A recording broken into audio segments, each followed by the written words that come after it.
شن بو کو ایسوسی ایشن آف کراٹے 2 پاکستان کے زیر اہتمام ڈسٹرکٹ کورنگی میں Shotokan karate colour and black belt graduation award کی تقریب کا انعقاد کیا گیا۔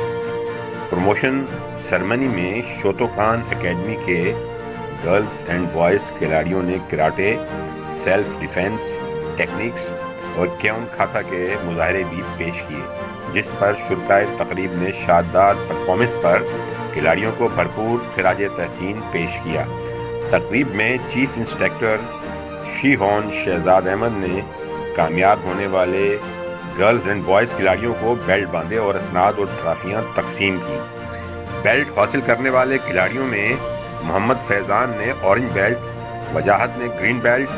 حنین خان اور مدثر علی نے براؤن بیلٹ، جبکہ انشال حسین، شامیر التم خان اور ارحم خان نے وائٹ اسٹریپ براؤن بیلٹ حاصل کیا، جبکہ برہان الدین اور استثنا ڈینیل بلیک بیلٹ حاصل کرنے میں کامیاب ہو گئیں۔ تقریب میں کراٹے اور دیگر ایسوسی ایشنز کے اسپورٹس پلیئرز، آرگنائزرز، اساتذہ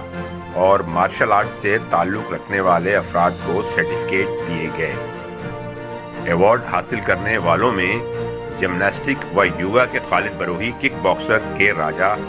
غضنفر، شوٹنگ بال کے اعجاز احمد قریشی، باڈی بلڈنگ کے دلشاد خان یوسف زئی، تائیکو انڈو کے فیصل خان اور کراٹے کے عثمان دانش، سیف الورا ناصر احمد، یاسین احمد، محمد قاسم، عبد الرحمن، محمد نعمان، وائر صدیقی اور راہم صدیقی شامل تھے۔